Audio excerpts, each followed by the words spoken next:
Un père est quelqu'un qui vous élève, prend soin de vous protège. Mais comment appelle-t-on un homme quand votre propre père, celui qui vous a donné la vie, prend la vie de votre fils? Je connais la réponse. On l'appelle un monstre. Et un monstre est ce qu'il est devenu le jour où il a tué mon Adrien. Je m'appelle Madeleine Lefebvre.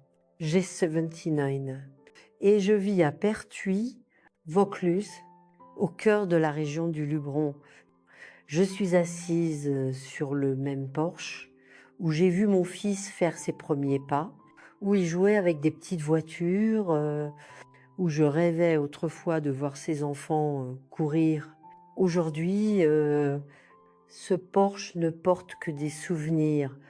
Et cette histoire que j'ai gardée dans mon cœur pendant 43 ans, je suis née en 1946 dans une maison simple près du marché de Pertuis. Mon père, Étienne Lefebvre, était connu dans tout Pertuis. Il travaillait à l'abattoir de Cavaillon depuis son jeune âge, commençait comme aide, est devenu le boucher en chef. Tout le monde respectait Étienne Lefebvre, homme travailleur, serviable, toujours prêt à donner un coup de main, mais personne ne voyait ce qui se passait quand il fermait la porte à la maison. Ma mère, Claire, était couturière, une bonne, remarquait. Elle faisait des robes de mariée qui ressemblaient à des œuvres d'art, pièces brodées à la main qui prenaient des mois à finir. Une jolie fille de la région du Luberon, elle a rencontré mon père lors d'une fête du 14 juillet et est tombée amoureuse de lui. Ils se sont mariés rapidement. Elle avait 18 ans. Lui dosait chicinj. Ils étaient heureux les premières années. Du moins, c'est ce qu'elle me disait. La boisson s'est insinuée dans la vie de mon père lentement, comme un serpent approchant sa proie. D'abord, c'était juste le week-end avec des amis. Puis, ça s'est étendu aux jours de semaine.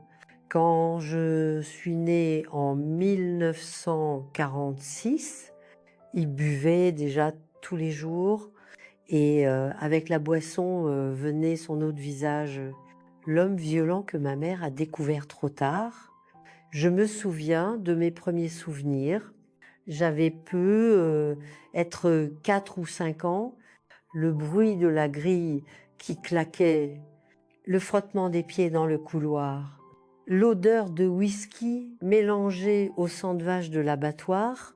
Ma mère m'envoyait dans ma chambre, mais les murs fins ne cachaient rien. Les cris, les objets qui se brisaient, ces pleurs étouffés après que tout était fini. J'ai grandi en apprenant à lire les signes avant-coureurs, la façon dont il franchissait la porte, le ton de sa voix quand il appelait ma mère. Même le silence avait un sens quand c'était trop silencieux. C'était là que c'était pire. La tempête venait de plein fouet. Avant de continuer, je veux remercier tous ceux qui écoutent. Il est difficile de raconter cette histoire, mais elle doit être racontée. Laissez-moi savoir dans les commentaires de quelle ville vous êtes. C'est bon de savoir que ma voix voyage loin et si vous le pouvez, partagez cette histoire avec quelqu'un qui pourrait en avoir besoin. Chaque partage est comme un câlin qui m'atteint ici. Ma mère essayait de me protéger du mieux qu'elle pouvait. Elle me cachait dans le placard. Quand il rentrait trop ivre, m'envoyait chez la voisine avec n'importe quelle excuse, mais il n'y avait pas toujours le temps. Je me souviens d'une nuit. J'avais environ 7 ans. J'aidais ma mère à broder une robe de première communion. La table était couverte de fil blanc, tissu délicat des semaines de travail. Mon père est rentré plus tôt que d'habitude, déjà titubant. Il a vu tout étaler et a explosé, gaspillé de l'argent pour ses ordures. Aucune femme à moi n'a besoin de travailler d'un seul mouvement.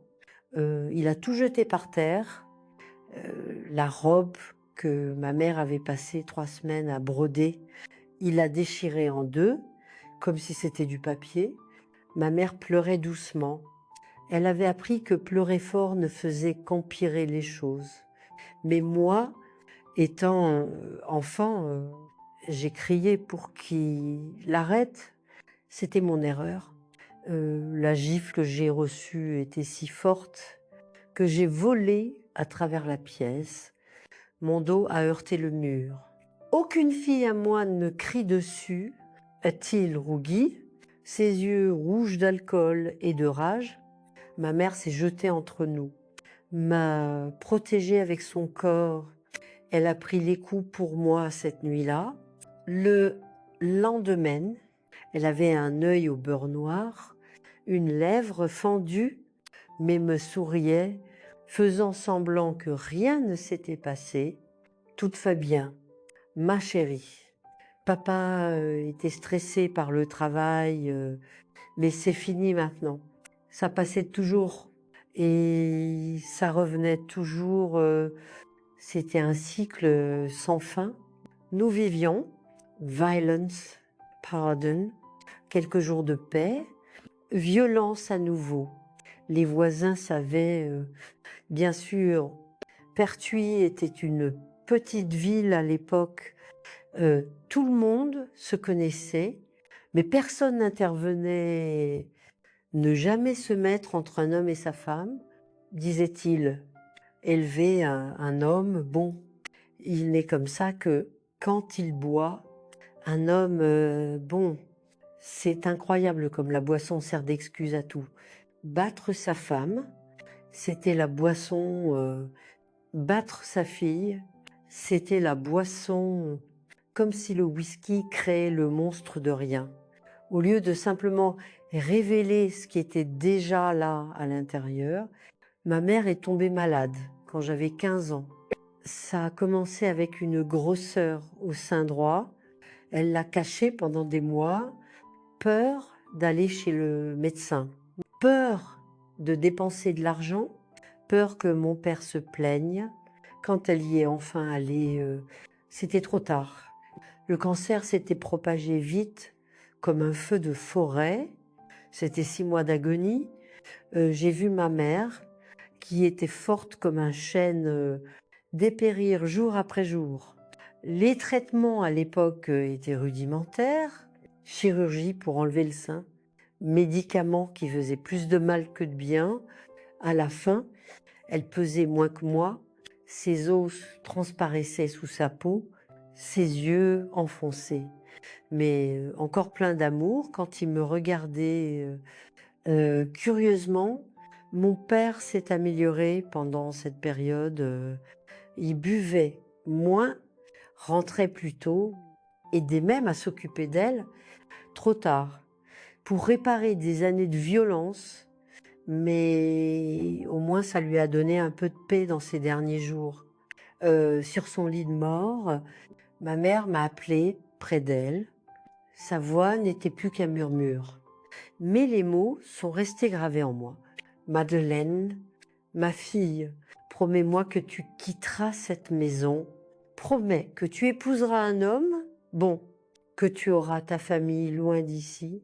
Promets que tu seras heureuse. Y est promise, tenant sa main, qui était déjà froide malgré la chaleur d'août.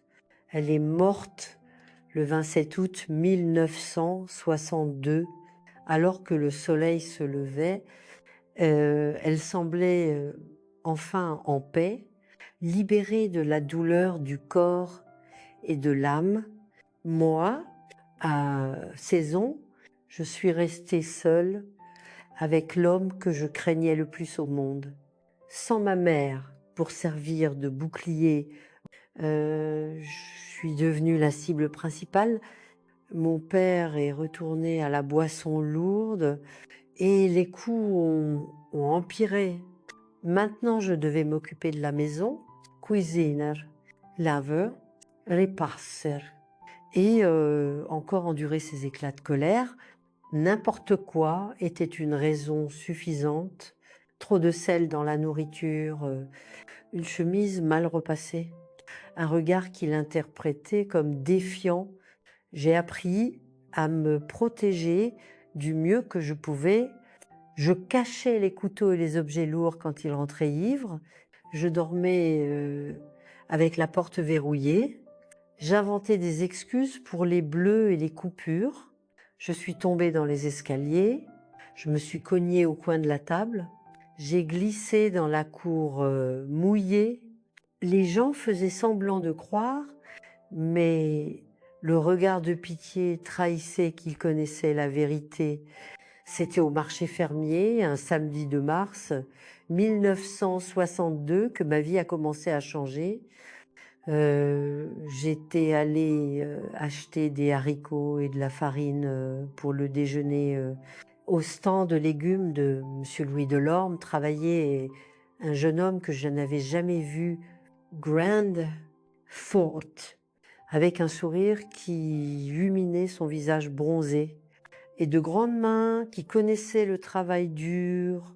Une jolie fille comme vous mérite une remise spéciale, a-t-il dit, en me voyant, clignant de l'œil avec charme. Iaeri. Pour la première fois depuis des mois, j'ai découvert qu'il s'appelait Julien Vérin. Il avait 23 ans, orphelin, élevé par sa tante et son oncle. Il travaillait depuis qu'il était enfant et connaissait la valeur d'une sueur honnête, contrairement aux autres jeunes hommes de la ville qui ne pensaient qu'à faire la fête. Julien avait des projets, il voulait économiser de l'argent, avoir sa propre affaire, construire une vie décente. Nous avons commencé à parler tous les samedis au marché. Il gardait toujours les meilleurs légumes pour moi, ajoutait des extras sans facturer. Nos rencontres au marché se sont transformées en rencontres au parc, toujours avec une cousine servant d'alibi. La cour devait être cachée. Si mon père découvrait, ce serait la fin pour nous deux. Julien était tout ce que mon père n'était pas, doux, aimant, de respectueux. Il n'essayait jamais rien au-delà de me tenir la main, me traitait toujours comme si j'étais de la porcelaine fine. Il racontait des blagues pour me faire rire, apportait de petits bonbons qu'il achetait au marché, écrivait des notes d'amour que je cachais au fond de mon tiroir. 6 mois plus tard, un dimanche après-midi, quand mon père était sorti, Julien est apparu chez moi. Il portait ses meilleurs vêtements, était nerveux comme un écolier le jour d'un examen. Il avait amené sa tante et son oncle avec lui, Monsieur Victor et Madame Élise, bonnes gens, respectés en ville. Quand j'ai ouvert la porte, mon cœur s'est emballé. Je savais ce que cela signifiait. Mademoiselle Madeleine, a-t-il commencé formellement, puis a ri de sa propre formalité. Madeleine, je suis venue demander votre main en mariage. Je sais que votre père n'est pas là, mais je reviendrai autant de fois qu'il le faudra jusqu'à ce qu'il accepte. Sa tante et son oncle ont confirmé qu'il était un jeune homme droit, travailleur, d'une bonne famille, malgré qu'il soit orphelin. J'ai expliqué la situation délicate avec mon père, les risques de demander la permission, mais Julien était déterminé. Je vais te sortir de cette maison, Madeleine, même si c'est la dernière chose que je fais quand mon père est rentré cette nuit-là. Je lui ai parlé de la visite. La réaction était pire que prévu. Il a cassé des assiettes, crié qu'aucune fille à lui n'épouserait n'importe qui, que j'étais trop jeune, que les hommes ne voulaient que profiter. J'ai été battue cette nuit-là pour avoir reçu Julien à la maison, Mais pour la première fois, la douleur physique n'importait pas. J'avais de l'espoir. Julien est revenu le dimanche suivant et le suivant et le suivant encore, toujours avec sa tante et son oncle, toujours respectueux, prenant les insultes de mon père sans riposter. La persistance a commencé à fonctionner.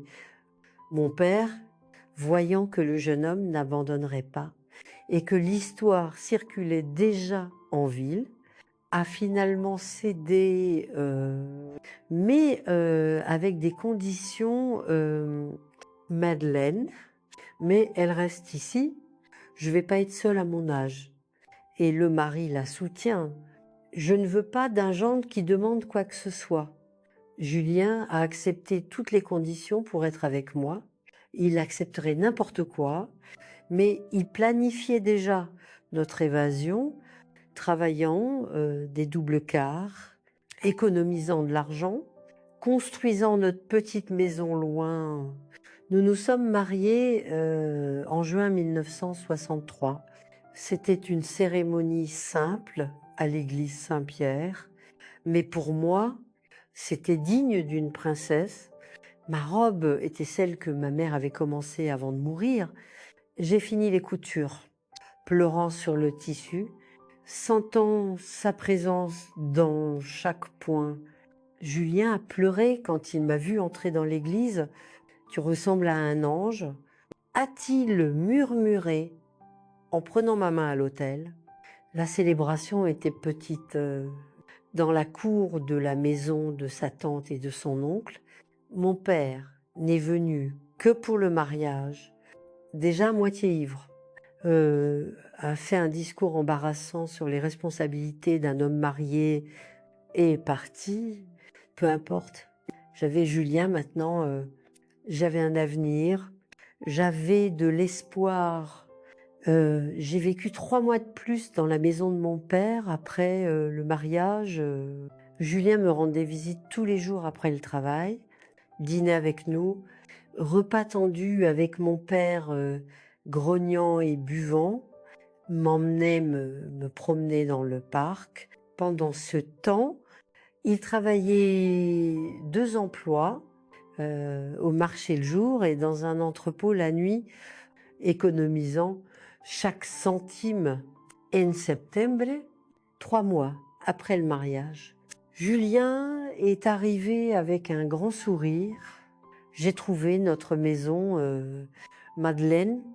Elle n'est pas grande, mais elle est à nous. C'était une petite maison de 2 pièces sur la rue du Rance, louée, mais avec une option d'achat petite, simple, mais elle me semblait un palais. Mon père était furieux. Quand je lui ai dit que je déménageais, nous avions convenu que tu vivrais ici. Un homme qui ne tient pas sa parole ne vaut rien. Mais Julien a tenu. Bon, pour la première fois, nous avions convenu qu'elle continuerait à vivre ici, si vous la traitiez bien, mais vous continuez à boire, à être abusif. Je ne laisserai pas ma femme dans cette situation. La dispute s'est envenimée. Mon père s'en est pris à Julien avec une bouteille, mais mon mari était plus jeune, plus fort. Plus sobre il tenu chèche broche, a pris la bouteille sans violence. Je ne vais pas me battre avec vous, monsieur. Je prends juste ma femme en sécurité. Nous avons déménagé cette même nuit. J'ai pris peu de choses, quelques vêtements, la robe de mariée, des photos de ma mère. Le reste n'importait pas. J'étais libre, j'étais en sécurité. Je commençais une nouvelle vie. La petite maison était un rêve. Julien avait acheté des meubles d'occasion. On l'est. Une table avec 2 chaises, une petite armoire. J'ai pleuré quand j'ai vu tout arrangé avec soin sur la table. un vase avec des fleurs sauvages pour rendre notre maison complète, a-t-elle dit, me serrant dans ses bras. J'ai vécu les mois les plus heureux de ma vie là-bas. Je me réveillais en préparant le café pour mon mari, préparais son panier repas avec tout mon amour. L'après-midi, je m'occupais de la maison, plantais un petit jardin dans la cour, faisais des pâtisseries à vendre pour aider avec les dépenses. Le soir, j'attendais que Julien rentre. Nous dînions, parlant de notre journée, faisant des projets pour l'avenir. En décembre 1963, j'ai découvert que j'étais enceinte. La joie de Julien était contagieuse. Il m'a fait tournoyer dans notre petite maison, a embrassé mon ventre encore plat, pleurer d'émotion. Ce sera un garçon, Madeleine, fort comme son père, beau comme sa mère. Il a commencé à tout préparer des mois à l'avance, a peint la petite pièce, a fabriqué un berceau en bois de ses propres mains, a acheté des vêtements pour bébé dès qu'il le pouvait. Adrien est né le 15 mars 1964. Accouchement difficile, 12 heures de travail, mais quand j'ai entendu son premier cri, j'ai oublié toute douleur. Julien a pleuré plus que le bébé quand il a tenu son fils dans ses bras. Regarde, Madeleine, il est parfait. Il a mon nez et tes yeux. Il était, en effet, parfait. Son, 5 kilos, 50 centimètres. Une tête de cheveux noirs qui semblait déjà peignée dès le premier jour. Adrien a montré qu'il était spécial. Il ne pleurait pas sans raison. T'étais fort, observait tout avec ses petits yeux intelligents. Mon père a mis une semaine à rencontrer son petit-fils. Il est venu un après-midi sobre pour changer, maladroit, avec le petit paquet dans les bras. Quand il a vu Adrien, quelque chose a changé dans son visage dur. Il a pris le bébé avec précaution, a examiné chaque détail. C'est un vrai Lefebvre. A-t-elle dit, rendant son petit-fils, celui-là sera un vrai homme. À partir de là, mon père a commencé à rendre visite régulièrement, toujours sobre quand il venait voir Adrien, ce qui était un miracle. Il apportait de petits cadeaux, une hochette, une tenue, un jouet en bois. Le petit-fils a accompli ce que des années de supplication de sa femme et de sa fille n'avaient pas pu faire réduire la boisson à Étienne Lefebvre. Adrien a grandi entouré d'amour dans notre petite maison. Julien était un père dévoué.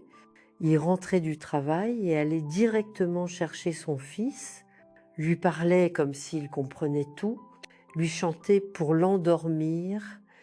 Je me divisais entre m'occuper de notre trésor et les tâches ménagères, mais c'était une routine douce, pleine de sens. À 6 mois, Adrien s'asseyait déjà tout seul. À 1 an, il marchait partout dans la maison, touchant à tout.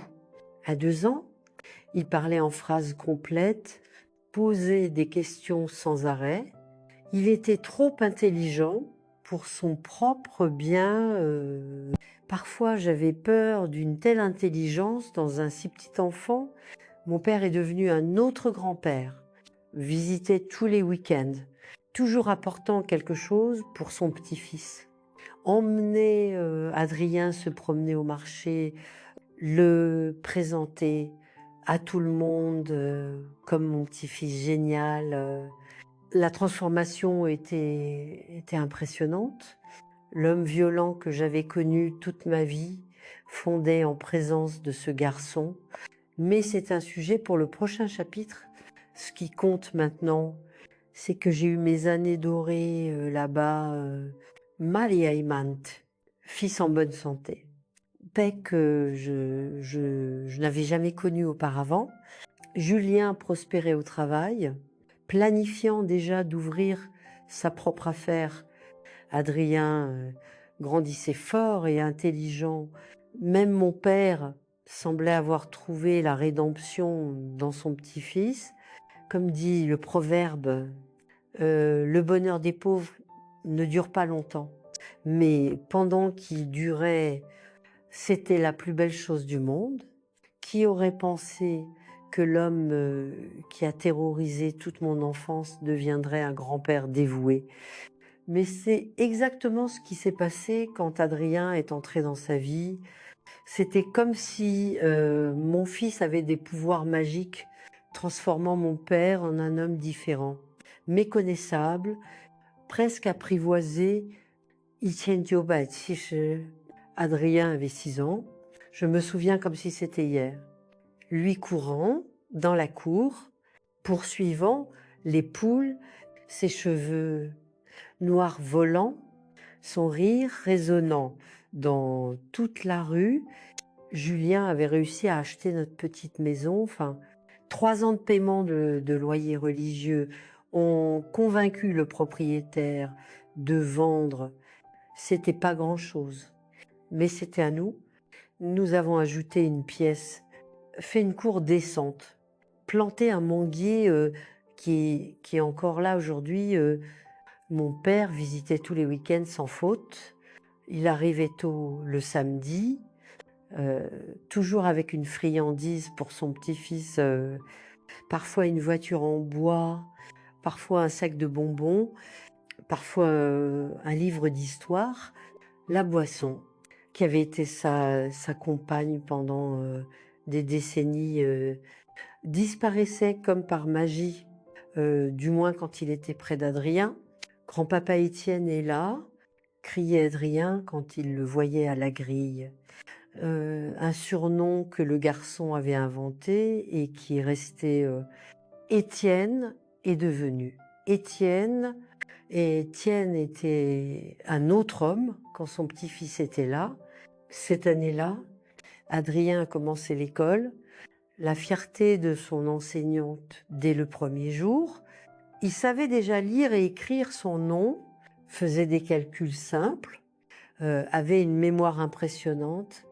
Ces garçons, il a loin, disait Madame Jeanne à la réunion, intelligente, bien élevé, serviable, vous devriez être fier. Julien prospérait dans les affaires. Il a quitté son emploi à l'entrepôt et a ouvert un petit magasin dans le quartier. Puis l'a transformé en un marché. Adrien aimait aider à 8 ans. Il savait déjà rendre la monnaie, noter les crédits, parler aux clients. Il avait hérité du sens des affaires de son père, mais il y avait quelque chose de plus, un charisme naturel qui gagnait tout le monde. Mon père était une présence constante. Il allait chercher Adrien à l'école quand il pouvait, l'emmenait voir l'activité à l'abattoir, lui enseigner des choses qu'il jugeait importantes pour un homme. Il faut avoir la main ferme. Adrian, disait-il, et montrant comment tenir un couteau, un vrai homme n'a pas peur du sang. Je n'aimais pas beaucoup ces visites à l'abattoir, mais Julien disait de ne pas s'inquiéter. Laisse le garçon découvrir le monde.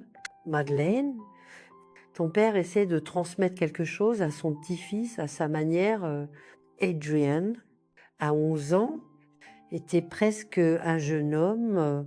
La voix commençait à s'épaissir. Un duvet sur le visage, mais toujours mon bébé dans ses gestes et son affection. Il continuait à exceller à l'école, aider au marché pendant son temps libre, jouait de la guitare que Julien lui avait offerte pour son anniversaire. C'est alors que j'ai remarqué les premiers changements inquiétants chez mon père. Là, je le rattrapais, 67 ans déjà. Et avec cela, une certaine impatience et irritabilité que je n'avais pas vue depuis des années. Il ne buvait toujours pas autour d'Adrien, mais les voisins commentaient qu'il était retourné dans les bars à des verres de whisky en fin de journée. Papa vieillit, ai-je mentionné à Julien, je suis inquiète. C'est l'âge. Madeleine, un homme qui a travaillé dur toute sa vie, le ressent. Quand son corps commence à faiblir, mais c'était pas seulement l'âge, c'était quelque chose de plus profond, comme si les vieux démons n'avaient fait que dormir, attendant le moment de se réveiller. Et ils se sont réveillés un dimanche du 14 juillet 1977, festival scolaire. Adrien allait jouer de la guitare dans la représentation, toute la famille réunie, nous, mon père, quelques cousins éloignés. Belle journée. Décoration colorée, odeur de maïs grillé et de punch dans l'air. Adrien a joué magnifiquement, a attiré les applaudissements. Puis il allait jouer avec des amis au stand. Mon père buvait, pas beaucoup, mais assez. J'ai vu le moment exact où l'alcool a trouvé les vieux démons. Ses yeux se sont voilés. Sa posture a changé. Sa mâchoire s'est crispée de cette manière que je connaissais si bien. Julien l'a remarqué aussi, a essayé de le distraire, de le ramener à la maison. Il n'y avait pas le temps. Un garçon a bousculé mon père par accident, renversé le gobelet de punch sur ses vêtements. Chose bête, accident d'enfant. Mais pour quelqu'un qui avait passé des décennies à exploser pour n'importe quelle raison, c'était une étincelle dans un baril de poudre. Maudite grosse. Sa voix est sortie rauque, pleine d'une rage disproportionnée. La gifle qu'il a donnée au garçon a résonné dans toute la cour. La musique s'est arrêtée, les conversations se sont tues, tous les regards se sont tournés. Le garçon, au sol, pleurant, son visage rouge, marqué par les doigts de mon père, Adrienne, est apparu, courante. Il a vu la scène, a compris immédiatement. Il a fait quelque chose qu'il n'avait jamais fait. Il s'est placé entre son grand-père et le garçon tombé. Non, grand-papa, c'était un accident. Il ne l'a pas fait exprès. Mon père a regardé son petit-fils comme s'il ne le reconnaissait pas. Pendant une seconde éternelle, j'ai pensé qu'il allait le frapper aussi. Sa main levée, tremblant de rage, son visage transfiguré, mais quelque chose dans le regard d'Adrien, peur mêlée de déception, l'a fait baisser le bras. Allons-y, a dit Julien fermement, tenant mon père par le bras. Maintenant. Nous sommes partis au milieu du silence gêné. Adrien est resté derrière, aidant le garçon blessé, s'excusant pour ses parents. Dans la voiture, mon père semblait se dégonfler, l'alcool s'évaporant et ne laissant que la honte. Je ne voulais pas. Le garçon m'a provoqué, les garçons à 7 ans, a coupé Julien d'un ton sec, et vous en avez 58 à partir de ce jour. Quelque chose s'est brisé entre Adrien et son grand-père. Mon fils restait respectueux, poli. Mais l'éclat dans ses yeux quand il voyait son grand-père a disparu. Les visites se sont espacées. Devenu plus formel, Adrien inventait des excuses pour ne pas aller à l'abattoir, pour ne pas être seul avec lui. Adrien a eu cette anse beau jeune homme, populaire, intelligent, terminant le lycée. Pensant déjà à l'université, il voulait être ingénieur, construire des bâtiments, laisser sa marque dans le monde. Il sortait avec une fille de l'école, Emily, la fille du dentiste, avenir tout planifié, plein de rêves. Mon père allait de pire en pire. La boisson est revenue in force. Maintenant mélangée à la frustration de l'âge, d'un corps qui ne répondait plus, d'un petit-fils qui s'éloignait, les éclats de colère devenaient fréquents à nouveau. Mais maintenant, seul dans la baraque où il vivait depuis qu'il avait pris sa retraite de l'abattoir, nous devons le mettre en désintoxication. Madeleine, suggérait Julien plus d'une fois, il se tue avec la boisson. Ton voice, mais comment engager quelqu'un qui ne veut pas d'aide? Mon père n'admettait pas le problème. Disait qu'il buvait parce qu'il voulait, qu'il pouvait arrêter quand il le souhaitait, un mensonge que tout alcoolique se raconte, d'abord à lui-même. Décembre 1981, la fin de l'année approchait, période chargée au marché de Julien. Adrien aidait tous les jours après l'école, servant les clients, organisant le stock. Samedi, veille de Noël, le marché était plein, tout le monde faisait des courses pour le lendemain. Fin d'après-midi, soleil couchant, j'étais à la maison, préparant le repas des fêtes, Julien et Adrien encore au marché. C'est alors que j'ai entendu les cris. Au début, j'ai pensé à une bagarre de rue courante pendant les fêtes, mais les cris continuaient, augmentaient, et j'ai reconnu les voix Julian, Adrian, mon père. J'ai couru dans la rue Piaz Nos. J'ai vu la foule devant le marché, les gens criant, confusion générale. Je me suis frayé un chemin jusqu'au centre du tumulte. La scène que j'ai vue est à jamais gravée dans ma mémoire. Marquée au fer rouge, Adrienne au sol, du sang, tellement de sang. Julien agenouillé à côté de lui, essayant d'arrêter la coupure profonde au cou avec ses mains. Mon père debout, titubant, une bouteille cassée à la main, ses yeux vitreux, ne comprenant pas ce qu'il avait fait. C'est lui qui m'a attaqué, balbutiait mon père.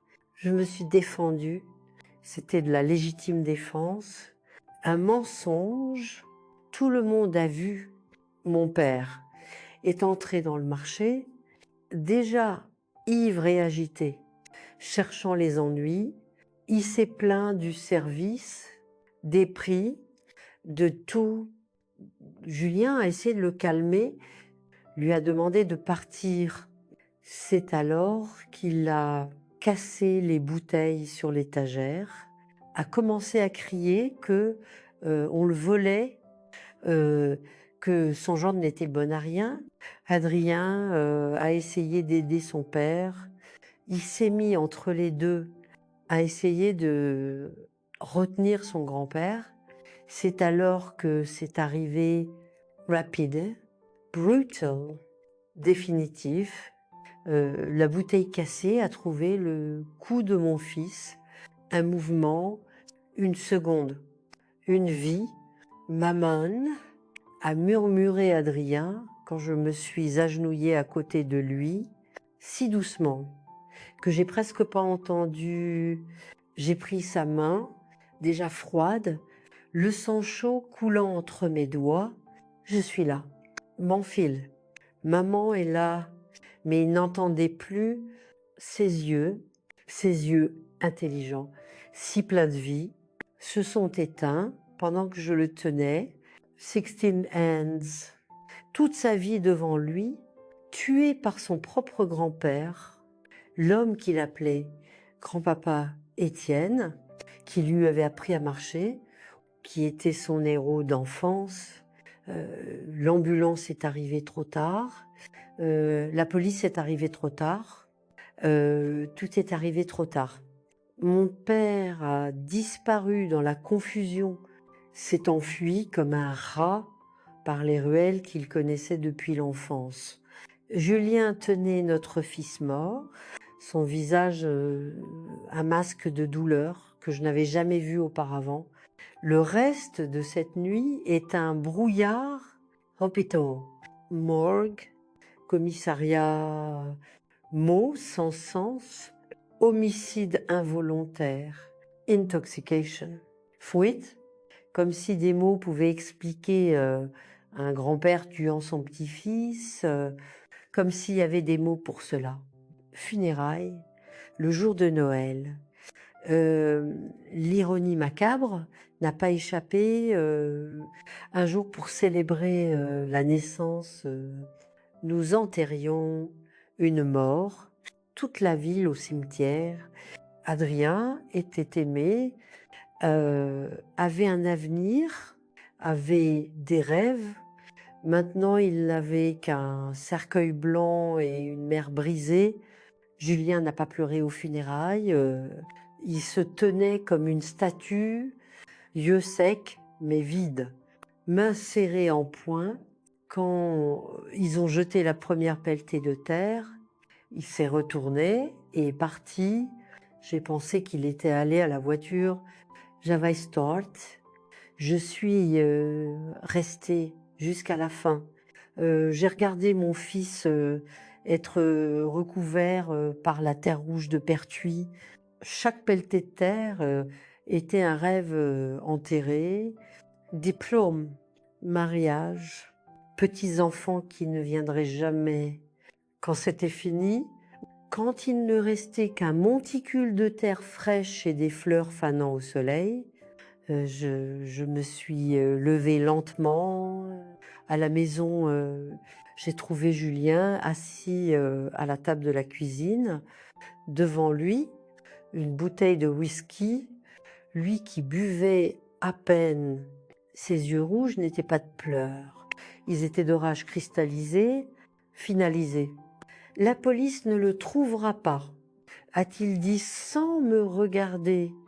Il connaît chaque trou de cette ville, à des gens qui l'aident. Il s'enfuira, passera quelques années en prison s'il l'attrape, puis reviendra comme si de rien n'était. Et que pouvons-nous faire? Ai-je demandé, ma voix, un fil? Julien m'a enfin regardé. Ce que j'ai vu dans ses yeux m'a effrayée et réconfortée.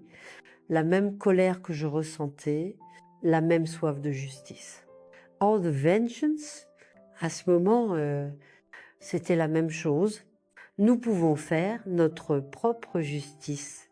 Si la loi ne punit pas, nous punissons. Si la loi oublie, nous nous souvenons. Si la loi pardonne, nous collectons.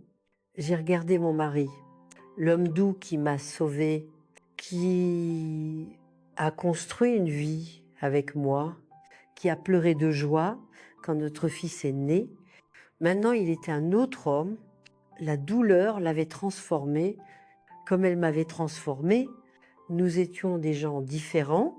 Nous étions des parents sans enfants. Nous étions une soif de vengeance sous forme humaine.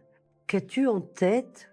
Et là, à cette table où Adrien avait si souvent mangé, étudié, oui, nous avons commencé à planifier ce qui serait notre réponse.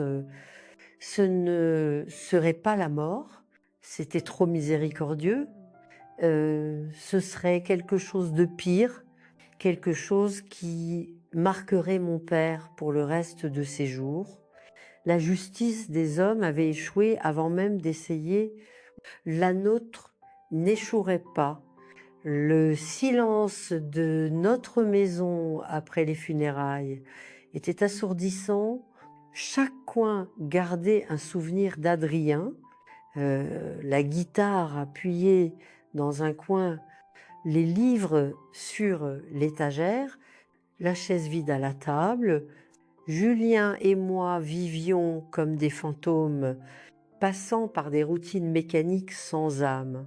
Mais sous la douleur, quelque chose fermentait, un plan, un besoin de justice que la loi ne fournirait pas.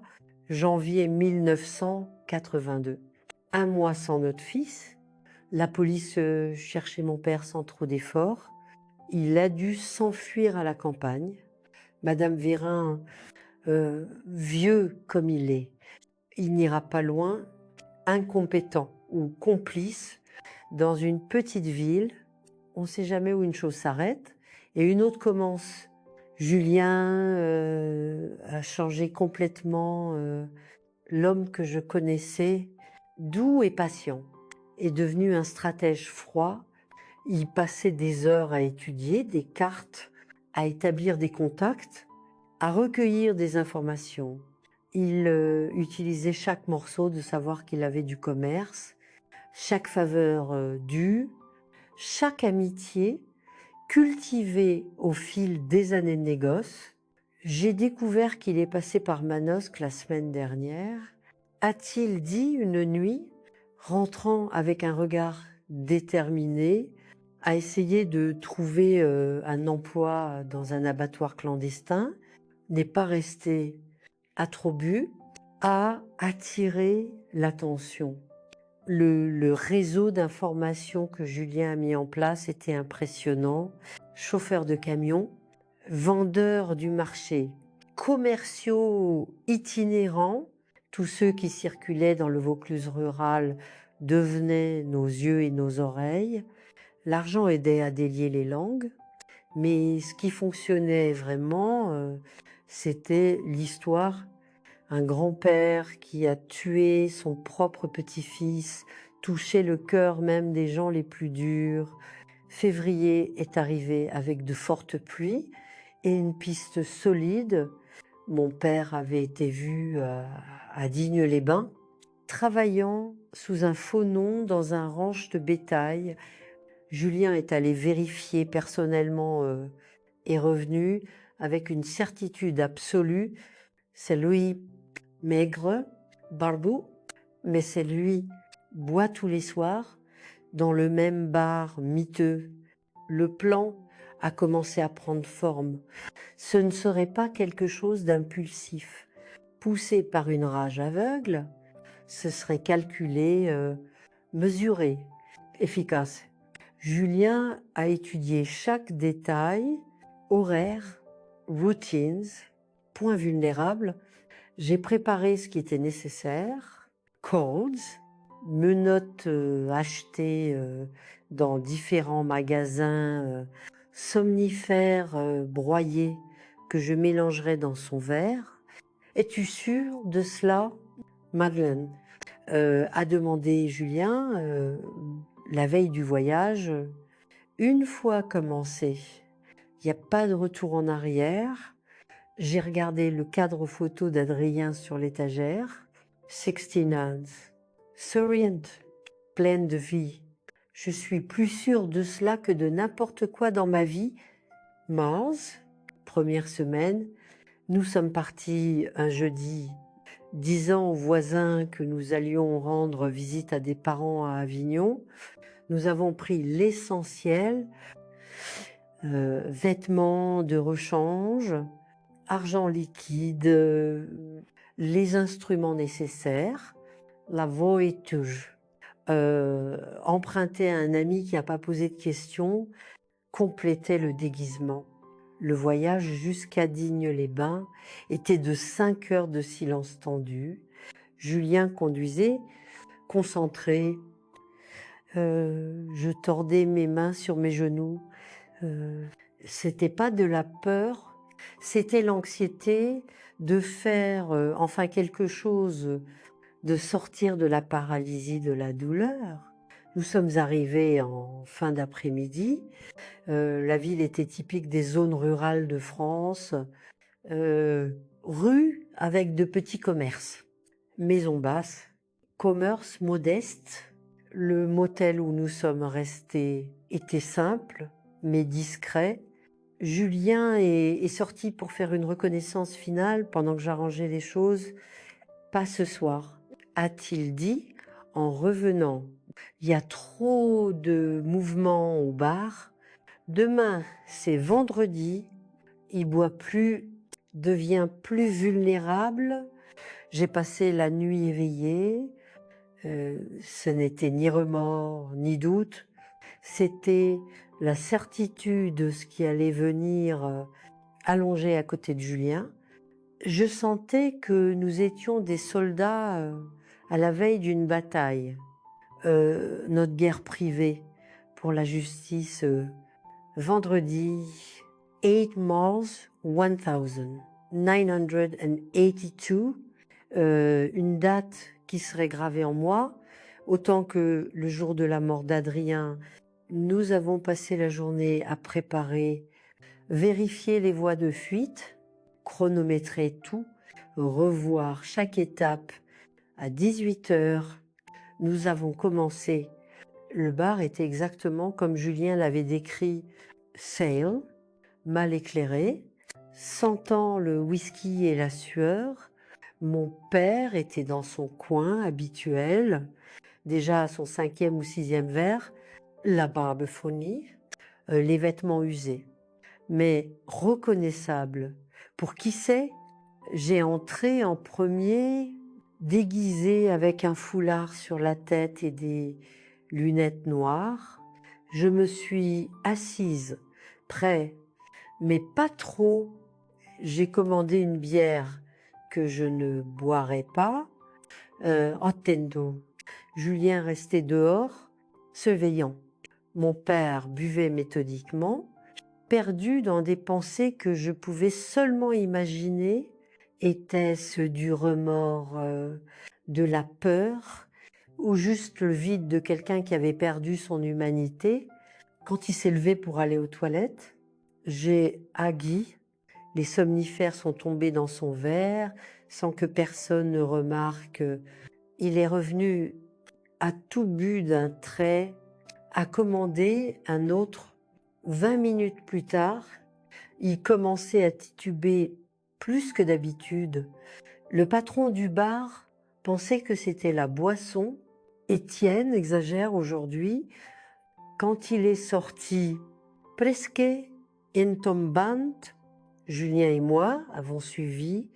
Les rues mal éclairées aidaient. Au premier coin désert, Julien a agi rapide, efficace. Il a attrapé mon père par derrière, main sur la bouche pour étouffer tout cri. Il a essayé de se débattre, mais le médicament et l'alcool faisaient effet. En quelques secondes, il était inconscient.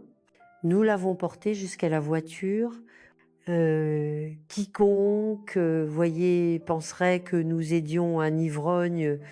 Nous avons conduit pendant 2 heures jusqu'à l'endroit que Julien avait choisi, une ferme abandonnée au milieu de nulle part, aucun voisin à des kilomètres. La maison était comme Julien l'avait décrite, toit partiellement effondré, murs tachés d'humidité, mais structure solide. Dans ce qui était autrefois la pièce principale, Julien avait tout préparé des jours avant, une chaise renforcée, des cordes, des seaux d'eau. Mon père s'est réveillé, attaché, désorienté. Il lui a fallu quelques secondes pour fixer ses yeux, comprendre où il était, qui nous étions. Quand il nous a reconnus, la terreur a envahi son visage. Madeleine, Julien, que faites-vous? La justice. a répondu Julien simplement, celle que la loi n'a pas fournie. Les détails suivants sont difficiles à raconter, pasperemos.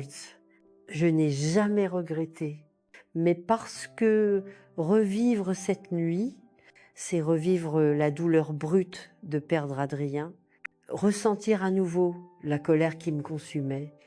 Nous n'avons pas utilisé de violence physique extrême, c'était pas l'objectif. Ce que nous avons fait était pire, nous l'avons brisé de l'intérieur, détruit le peu d'humanité qui restait en lui. Les mots peuvent être plus tranchants que des couteaux quand utilisés avec précision. Nous l'avons fait revivre chaque détail de cette nuit au marché, chaque seconde depuis qu'il est entré ivre jusqu'au moment où la bouteille a coupé le cou d'Adrien. Nous l'avons répété autant de fois que nécessaire, jusqu'à ce que nous soyons sûrs que ces images le hanteraient pour toujours. Nous avons montré des photos d'Adrien, bébé, enfant, adolescent. Nous avons raconté chacun de ses exploits, chaque rêve détruit, son premier jour d'école, son premier but au foot, sa première petite amie, l'université qu'il ne fréquenterait jamais, les enfants qu'il n'aurait jamais. Ça aurait dû être toi, criait Julien. Tu devrais être mort. Pas lui, vieil homme misérable, ivrogne pathétique. Mon père pleurait. Supplate, demandait, Troptard, le pardon est mort avec Adrien dans ce marché. La torture psychologique a duré toute la nuit, pause calculée pour qu'il reprenne conscience quand il s'évanouissait, de l'eau au visage pour le maintenir éveillé, un carrousel infernal de culpabilité et de remords que nous avons gravé profondément dans son esprit détérioré. Ton oblieras, ai-je dit près de son oreille, chaque jour, chaque nuit, tu verras son visage, tu entendras son dernier souffle, tu sentiras le sang sur tes mains près de l'aube. Nous avons arrêté, mon père était conscient, mais brisé, les yeux vides de quelqu'un qui avait vu l'enfer et compris qu'il méritait d'y être exactement ce que nous voulions maintenant. Tu vas vivre, a dit Julien, enlevant les attaches, tu porteras cela jusqu'à ta mort. Chaque seconde sera un rappel de ce que tu as fait. Chaque moment sera une punition. Nous l'avons laissé là, étalé sur le sol.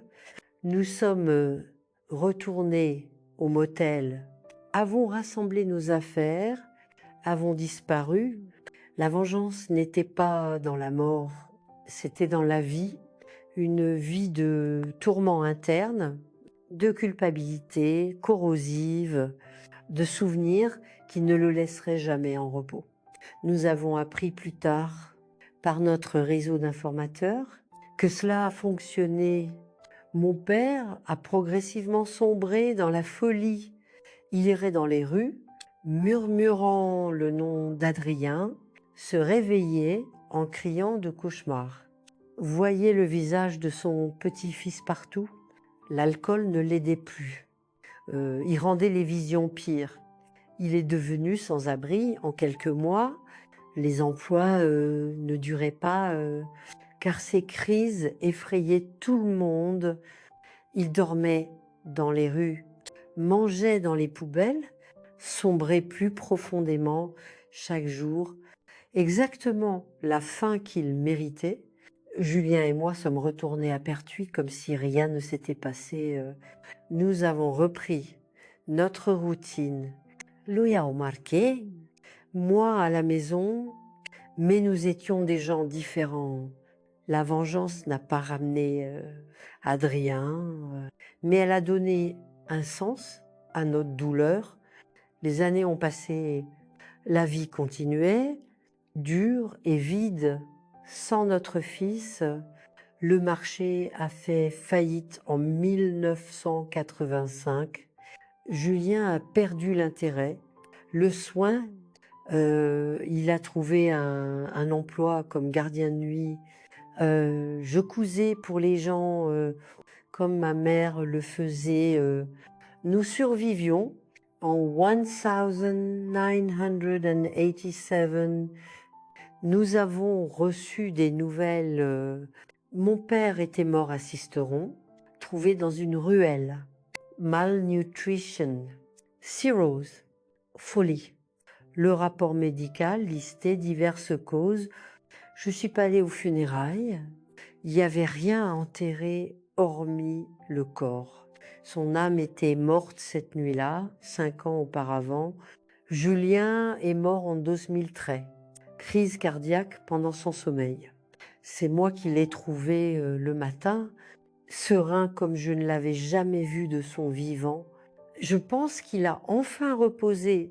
J'étais avec lui quand il est parti, tenant sa main comme j'avais tenu celle d'Adrien.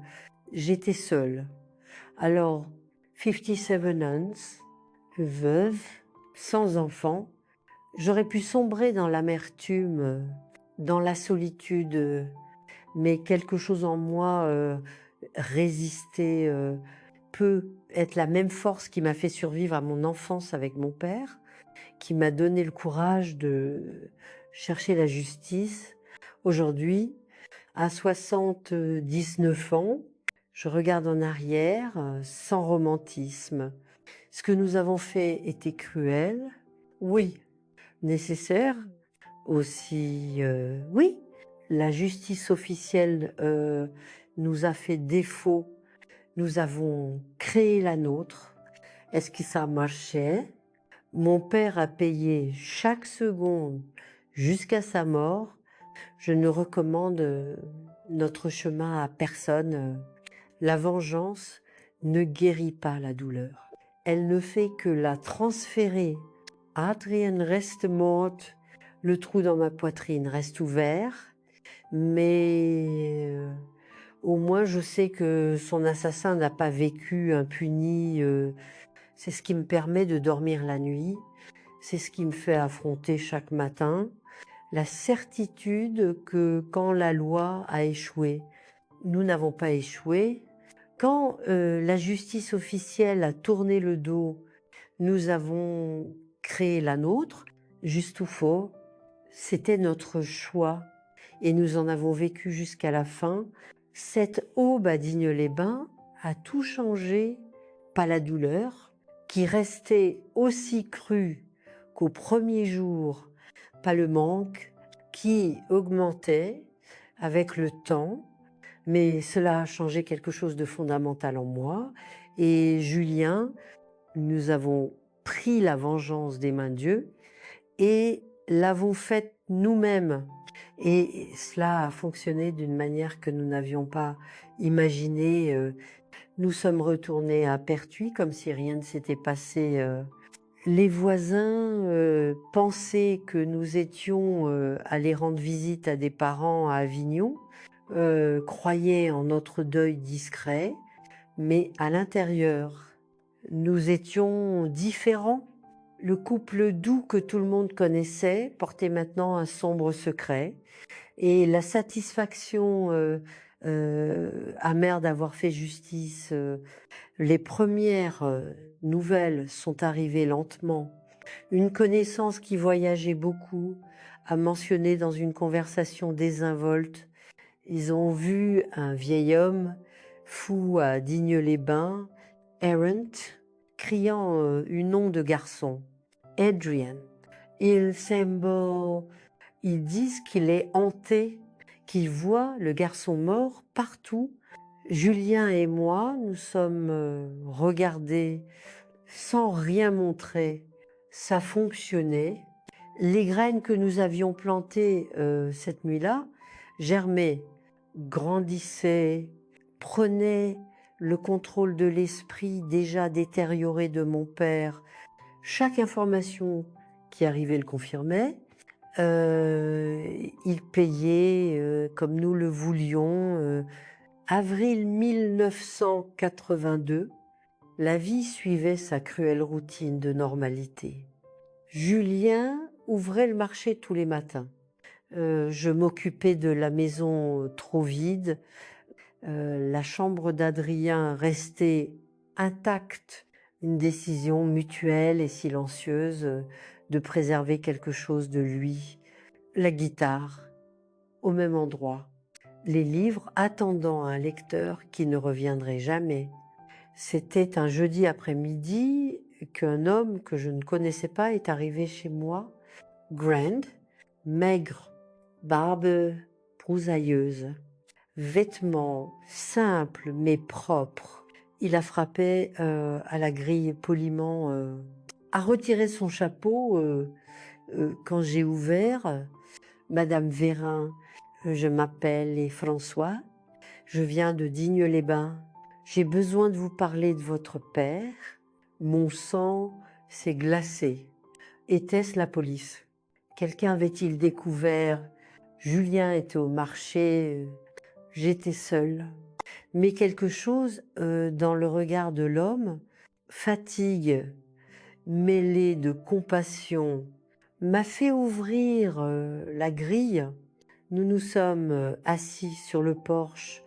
François a accepté le café que je lui ai offert, a bu lentement avant de parler. Je travaille à l'hôpital de Digne-les-Bains. Votre père a été admis hier. Il n'est pas bien dans la tête. Madame, qu'est-ce qui ne va pas chez lui? Ai-je demandé, gardant ma voix neutre. Les médecins disent que c'est une psychose alcoolique, mêlée d'un traumatisme sévère. Il a des hallucinations terribles. Il voit constamment un garçon mort, pleure pour le pardon, pleure comme un enfant. Hier, il a essayé de sauter du toit de l'hôpital, disait que le garçon l'appelait « J'ai bu mon café sans rien montrer ». À l'intérieur, je ressentais une satisfaction froide, ça fonctionnait mieux que nous avions prévu. La torture psychologique que nous avions appliquée cette nuit-là avait pris racine grande et consumé le peu de santé mentale qui restait en lui. Pourquoi êtes-vous venu me dire cela? Ai-je finalement demandé? François a hésité quand il est lucide. Ce qui est rare, il répète votre nom, dit que sa fille doit lui pardonner, qu'il ne peut pas mourir sans pardon. Les médecins ont pensé peut être que vous voudriez. Je ne veux pas. Ai-je coupé sèchement? Il sait ce qu'il a fait. S'il souffre, c'est la conséquence de ses propres actes. Je n'ai pas de pardon à donner. L'homme a hoché la tête lentement, comme s'il comprenait. Il a fini son café, s'est levé.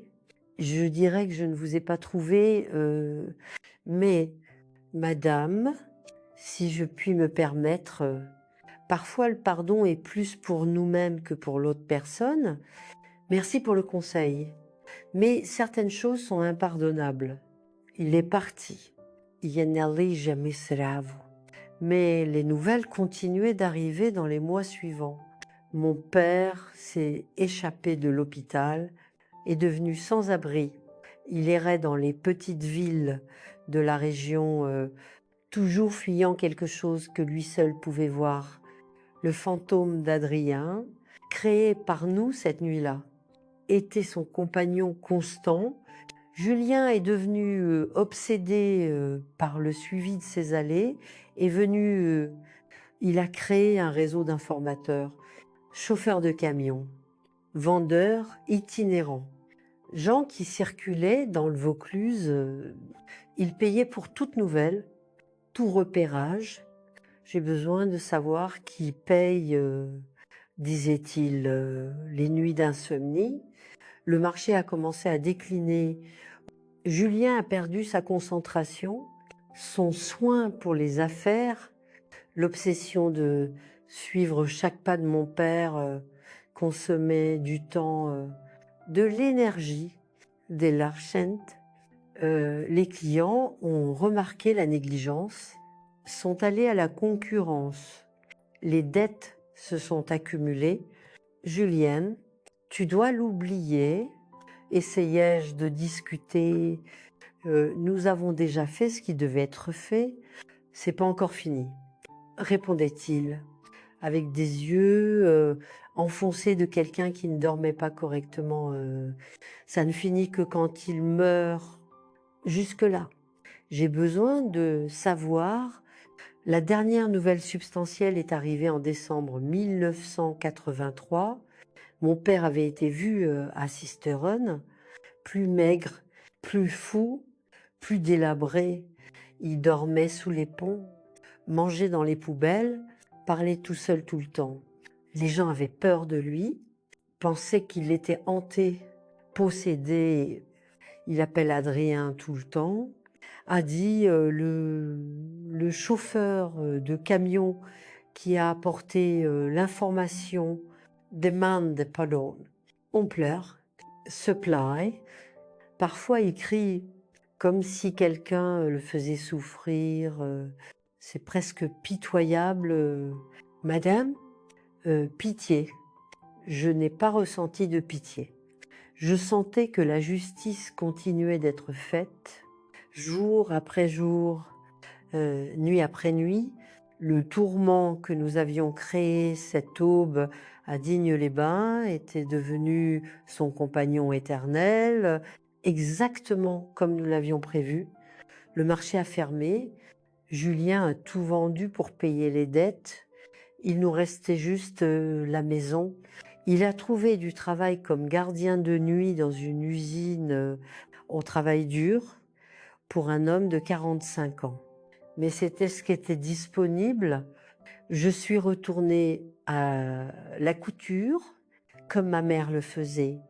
La vie est devenue étroite, mais nous survivions. Une nuit d'hiver, Julien est rentré du travail différent, plus léger, comme s'il avait enlevé un poids de ses épaules. Il s'est assis à la table de la cuisine, m'a regardé longtemps avant de parler, à 16, Madeleine, je vais arrêter de chercher des nouvelles de lui, car, mais, consommer, nous détruit. Adrien n'aurait pas voulu cela. C'était vrai. L'obsession nous tuait lentement. La vengeance avait été exécutée, la justice appliquée, continuer à suivre chaque pas de mon père, prolonger notre propre souffrance. Tu as raison, aïe, acquiescer. Essayons de vivre ce qui reste. C'était une décision difficile mais nécessaire.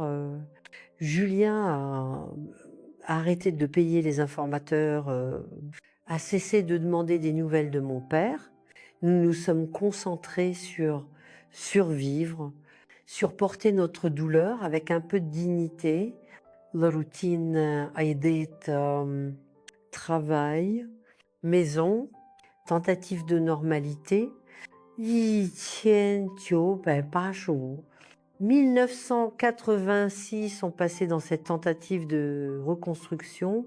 Nous avons fait de petites rénovations à la maison. J'ai planté un jardin dans la cour. Julien s'est fait des amis avec d'autres gardiens. C'était pas le bonheur. Cela était mort avec Adrien. Mais c'était la vie. Oh, quelque chose est comme ça. Mais j'étais en train de coudre une jupe quand quelqu'un a frappé à la grille. C'était Monsieur Louis, une connaissance qui voyageait beaucoup. Il avait une expression étrange. Incomfortable. Madame Vérin, j'ai des nouvelles de votre père. Je veux pas savoir. Ai-je répondu automatiquement? Je l'ai déjà dit. Il est mort. Les mots flottaient dans l'air. Morte. L'homme qui m'a terrorisé dans l'enfance, qui a tué mon fils, qui a détruit ma famille. Morte. Comment. ai-je demandé, plus par réflexe que par intérêt. Ils ont trouvé le corps dans une ruelle à Sisteron. Il était là depuis quelques jours. Malnutrition, cirrhose, exposition aux éléments. Le rapport dit que c'était une défaillance multiple d'organes, mais ceux qui l'ont vu récemment disent que c'était la folie. Il est mort en appelant le nom d'un garçon, Adrian. Je l'ai remercié pour l'information. Fermé la grille, je suis restée dans le salon à assimiler. Mon père était mort. La vengeance avait atteint sa fin naturelle. Je n'ai ressenti ni soulagement ni tristesse. Juste un étrange vide. Comme quand vous finissez un livre que vous lisez par obligation, pas par plaisir. Julien est rentré du travail cette nuit-là et je lui ai dit, nous nous sommes assis sur le porche en silence, chacun avec ses propres pensées. Il n'y avait ni célébration ni lamentation. C'était simplement la fin d'un chapitre horrible de nos vies. Nous avons fait ce que nous devions faire, a dit Julienne finalement.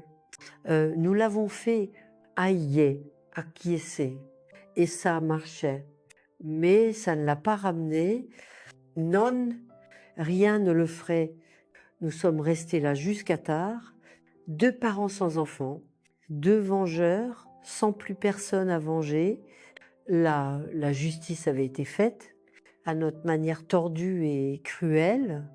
Mon père a payé jusqu'à son dernier jour de vie, mais la victoire avait un goût de cendre. Les années suivantes étaient de lente détérioration.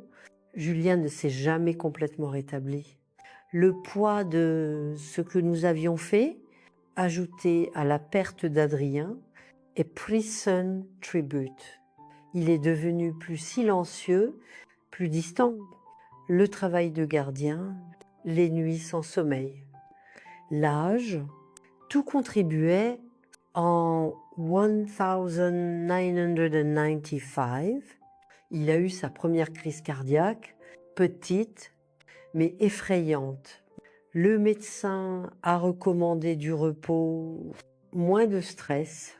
Comment expliquer que le stress venait de l'intérieur, des souvenirs, de la culpabilité et de la douleur mélangées? Je ne regrette pas. Disait-il, les nuits d'insomnie, je le referai tout. Mais parfois je me demande si Adrien aurait approuvé. C'était une question sans réponse. Adrien était doux, gentil, incapable de malice. Aurait-il pardonné son grand-père? Aurait-il compris notre soif de vengeance? Nous ne le saurons jamais. Jan veut dire. Julien a eu la 2e crise cardiaque, celle-là fatale. Il est mort dans son sommeil et son visage, en pikes. Je l'ai enterré à côté d'Adrien. Père et fils se réunissent à nouveau aux funérailles. Peu de gens. Les années avaient emporté les amis, éloigné les connaissances. J'étais pratiquement seule, avec mes souvenirs, mes secrets, mes certitudes et mes doutes. La maison, trop vide, le silence, trop lourd. Mais j'ai continué, par entêtement peut être, ou parce que s'arrêter serait admettre la défaite finale. Aujourd'hui, à 79 ans, je m'assois sur ce même porche et pense à tout. La violence de mon enfance, qui a généré plus de violence, l'amour que j'ai trouvé avec Julien, le fils parfait que nous avons eu et perdu, la vengeance que nous avons exécutée avec une précision chirurgicale. Était-ce juste? Était-ce faux? Ce n'est plus à moi de juger. J'ai fait ce que je pensais nécessaire à l'époque. Julien aussi, mon père a payé de manière exemplaire pour le crime odieux qu'il a commis. Adrien reste morte, mais au moins il n'est pas mort impuni. C'est ce qui me permet de dormir la nuit. C'est ce qui me fait affronter chaque matin la certitude que quand la loi a échoué, nous n'avons pas échoué. Quand la justice officielle a tourné le dos, nous avons créé la nôtre, juste ou faux. C'était notre choix et nous en avons vécu jusqu'à la fin. Cette aube à Digne-les-Bains a tout changé, pas la douleur, qui restait aussi crue qu'au premier jour, pas le manque, qui augmentait avec le temps. Mais cela a changé quelque chose de fondamental en moi.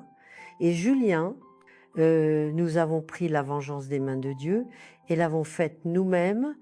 Et cela a fonctionné d'une manière que nous n'avions pas imaginée. Nous sommes retournés à Pertuis comme si rien ne s'était passé. Les voisins pensaient que nous étions allés rendre visite à des parents à Avignon, croyaient en notre deuil discret, mais à l'intérieur, nous étions différents. Le couple doux que tout le monde connaissait portait maintenant un sombre secret et la satisfaction amère d'avoir fait justice. Les premières nouvelles sont arrivées lentement. Une connaissance qui voyageait beaucoup a mentionné dans une conversation désinvolte, ils ont vu un vieil homme fou à Digne-les-Bains, errant, criant un nom de garçon, Adrian. Ils disent qu'il est hanté, qu'il voit le garçon mort partout. Julien et moi, nous sommes regardés sans rien montrer. Ça fonctionnait. Les graines que nous avions plantées cette nuit-là germaient, grandissaient, prenaient le contrôle de l'esprit déjà détérioré de mon père. Chaque information qui arrivait le confirmait. Il payait comme nous le voulions. Avril 1982, la vie suivait sa cruelle routine de normalité. Julien ouvrait le marché tous les matins. Je m'occupais de la maison trop vide. La chambre d'Adrien restait intacte. Une décision mutuelle et silencieuse de préserver quelque chose de lui. La guitare au même endroit. Les livres attendant un lecteur qui ne reviendrait jamais. C'était un jeudi après-midi qu'un homme que je ne connaissais pas est arrivé chez moi. Grant, maigre, barbe broussailleuse, vêtements simples mais propres. Il a frappé à la grille poliment, a retiré son chapeau quand j'ai ouvert Madame Vérin. Je m'appelle François. Je viens de Digne-les-Bains. J'ai besoin de vous parler de votre père. Mon sang s'est glacé. Était-ce la police? Quelqu'un avait-il découvert? Julien était au marché. J'étais seule, mais quelque chose dans le regard de l'homme, fatigue mêlée de compassion, m'a fait ouvrir la grille. Nous nous sommes assis sur le porche. François a accepté le café que je lui ai offert, a bu lentement avant de parler. Je travaille à l'hôpital de Digne-les-Bains.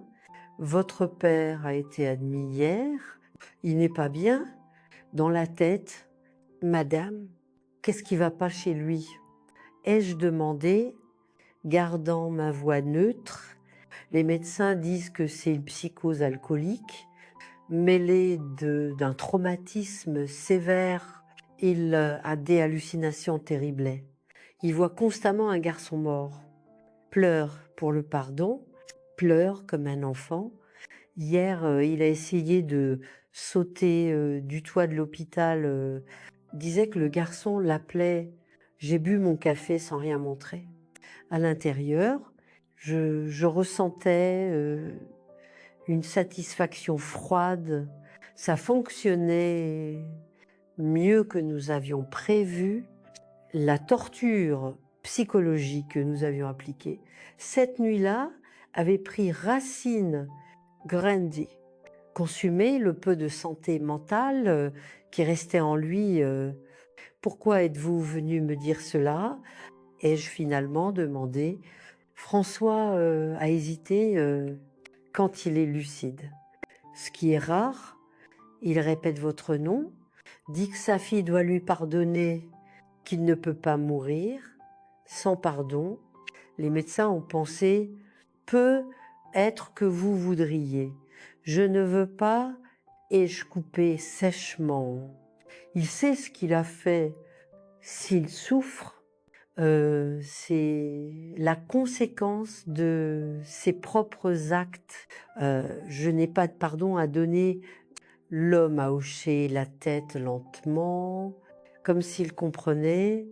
Il a fini son café, s'est levé.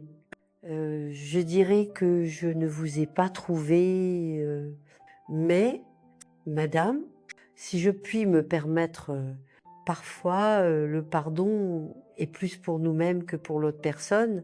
Merci pour le conseil. Mais certaines choses sont impardonnables. Il est parti. Yenelia Maesrevo. Mais les nouvelles continuaient d'arriver dans les mois suivants. Mon père s'est échappé de l'hôpital, est devenu sans abri. Il errait dans les petites villes de la région, toujours fuyant quelque chose que lui seul pouvait voir, le fantôme d'Adrien, créé par nous cette nuit-là, était son compagnon constant. Julien est devenu obsédé par le suivi de ses allées, est venu, il a créé un réseau d'informateurs, chauffeurs de camions, vendeurs itinérants, gens qui circulaient dans le Vaucluse. Il payait pour toute nouvelle, tout repérage. J'ai besoin de savoir qu'il paye, disait-il, les nuits d'insomnie. Le marché a commencé à décliner. Julien a perdu sa concentration, son soin pour les affaires, l'obsession de suivre chaque pas de mon père consommait du temps, de l'énergie de la rente. Les clients ont remarqué la négligence, sont allés à la concurrence, les dettes se sont accumulées. Julien, tu dois l'oublier. Essayai-je de discuter. Nous avons déjà fait ce qui devait être fait. Ce n'est pas encore fini, répondait-il, avec des yeux enfoncés de quelqu'un qui ne dormait pas correctement. Ça ne finit que quand il meurt. Jusque-là, j'ai besoin de savoir. La dernière nouvelle substantielle est arrivée en décembre 1983. Mon père avait été vu à Sisteron, plus maigre, plus fou, plus délabré. Il dormait sous les ponts, mangeait dans les poubelles, parlait tout seul tout le temps. Les gens avaient peur de lui, pensaient qu'il était hanté, possédé. Il appelle Adrien tout le temps, a dit le chauffeur de camion qui a apporté l'information. Demande, pardon, pleure, se plaît. Parfois, il crie comme si quelqu'un le faisait souffrir. C'est presque pitoyable. Madame, pitié, j'ai pas ressenti de pitié. Je sentais que la justice continuait d'être faite jour après jour, nuit après nuit. Le tourment que nous avions créé cette aube à Digne-les-Bains était devenu son compagnon éternel. Exactement comme nous l'avions prévu, le marché a fermé. Julien a tout vendu pour payer les dettes. Il nous restait juste la maison. Il a trouvé du travail comme gardien de nuit dans une usine. Travail dur pour un homme de 45 ans. Mais c'était ce qui était disponible. Je suis retournée à la couture, comme ma mère le faisait. La vie est devenue étroite.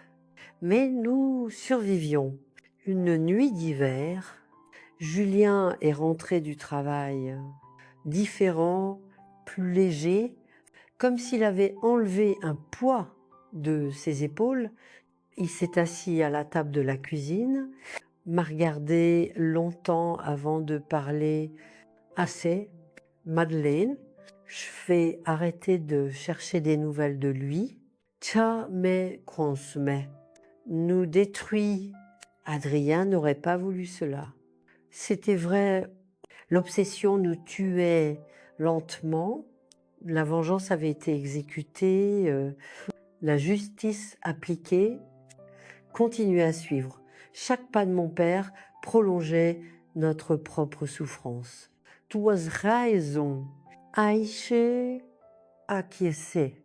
Essayons de vivre ce qui reste. C'était une décision difficile mais nécessaire. Julien a arrêté de payer les informateurs, a cessé de demander des nouvelles de mon père. Nous nous sommes concentrés sur survivre, sur porter notre douleur avec un peu de dignité. La routine est diet, travail, maison, tentative de normalité. Étienne dit, oh ben, passons. 1986 ont passé dans cette tentative de reconstruction. Nous avons fait de petites rénovations à la maison. J'ai planté un jardin dans la cour. Julien s'est fait des amis avec d'autres gardiens. C'était pas le bonheur. Cela était mort avec Adrien, mais c'était la vie. Oh, quelque chose est comme ça. Maï. J'étais en train de coudre une jupe quand quelqu'un a frappé à la grille. C'était Monsieur Louis, une connaissance qui voyageait beaucoup. Il avait une expression étrange, incomfortable. Madame Vérin, j'ai des nouvelles de votre père. Je ne veux pas savoir, ai-je répondu automatiquement. Je l'ai déjà dit, il est mort. Les mots flottaient dans l'air, morte. L'homme qui m'a terrorisée dans l'enfance, qui a tué mon fils, qui a détruit ma famille, morte, comment. Et je demandais, plus par réflexe que par intérêt, ils ont trouvé le corps dans une ruelle à Sisteron. Il était là depuis quelques jours, malnutrition, cirrhose, exposition aux éléments. Le rapport dit que c'était une défaillance multiple d'organes, mais ceux qui l'ont vu récemment disent que c'était la folie. Il est mort en appelant le nom d'un garçon, Adrian. Je l'ai remercié pour l'information. Fermé la grille, je suis restée dans le salon à assimiler. Mon père était mort. La vengeance avait atteint sa fin naturelle. Je n'ai ressenti ni soulagement ni tristesse, juste un étrange vide. Comme quand vous finissez un livre que vous lisez par obligation, pas par plaisir. Julien est rentré du travail cette nuit-là et je lui ai dit, nous sommes assis sur le porche en silence, chacun avec ses propres pensées. Il n'y avait ni célébration, ni lamentation. C'était simplement la fin d'un chapitre horrible de nos vies. Nous avons fait ce que nous devions faire. Hade Julien finalement. Nous l'avons fait, Aïché acquiescé. Et ça a marché. Mais ça ne l'a pas ramené. Non, rien ne le ferait. Nous sommes restés là jusqu'à tard, 2 parents sans enfants, 2 vengeurs sans plus personne à venger. La justice avait été faite à notre manière tordue et cruelle. Mon père a payé jusqu'à son dernier jour de vie, mais la victoire avait un goût de cendre. Les années suivantes étaient de longue détérioration. Julien ne s'est jamais complètement rétabli. Le poids de ce que nous avions fait, ajouté à la perte d'Adrien, prit son tribut. Il est devenu plus silencieux, plus distant. le travail de gardien, les nuits sans sommeil, l'âge, tout contribuait. And 1995, il a eu sa première crise cardiaque, petite mais effrayante. Le médecin a recommandé du repos, moins de stress. Comment expliquer que le stress venait de l'intérieur, des souvenirs, de la culpabilité et de la douleur mélangée? Je ne regrette pas, disait-il, nuit d'insomnie. Je le referai tout, mais parfois je me demande si Adrien aurait approuvé. C'était une question sans réponse. Adrien était doux, gentil, incapable de malice. Aurait-il pardonné son grand-père? Aurait-il compris notre soif de vengeance? Nous ne le saurons jamais. Janvier 2003. Julien a eu la deuxième crise cardiaque, celle-là fatale. Il est mort dans son sommeil. Son visage in pikes. Je l'ai enterré à côté d'Adrien, père et fils, réunis à nouveau. Aux funérailles, peu de Jens. Les années avaient emporté les amis, éloigné les connaissances. J'étais pratiquement seule avec mes souvenirs, mes secrets, mes certitudes et mes doutes, la maison, trop vide, le silence, trop lourd, mais j'ai continué par entêtement peu, ou parce que s'arrêter serait admettre la défaite finale. Aujourd'hui, à 79 ans, je m'assois sur ce même porche et pense à tout, la violence de mon enfance, qui a généré plus de violence, l'amour que j'ai trouvé avec Julien, le fils parfait que nous avons eu et perdu, la vengeance que nous avons exécutée avec une précision chirurgicale. Était-ce juste? Était-ce faux? Ce n'est plus à moi de juger. J'ai fait ce que je pensais nécessaire à l'époque, Julien aussi. Mon père a payé de manière exemplaire pour le crime odieux qu'il a commis. Adrien reste mort, mais au moins il n'est pas mort impuni. C'est ce qui me permet de dormir la nuit.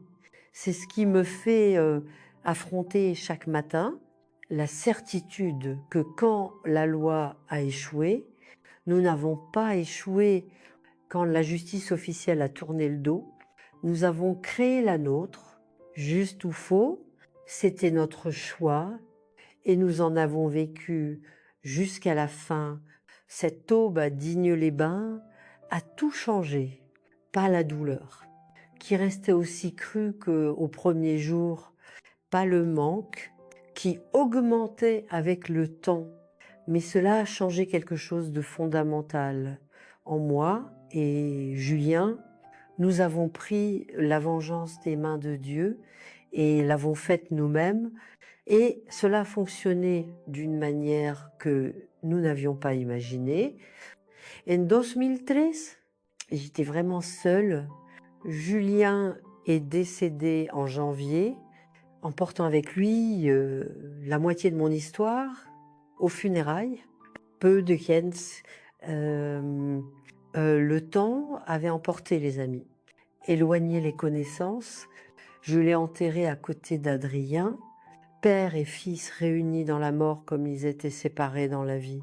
Je suis retournée à la maison vide et me suis demandé, et maintenant, à 57 ans, veuve, sans enfant, sans famille proche, portant un secret qui pesait plus chaque année, la pension permettait à peine de survivre, la maison avait besoin de réparation, mon corps commençait à payer le prix des années difficiles.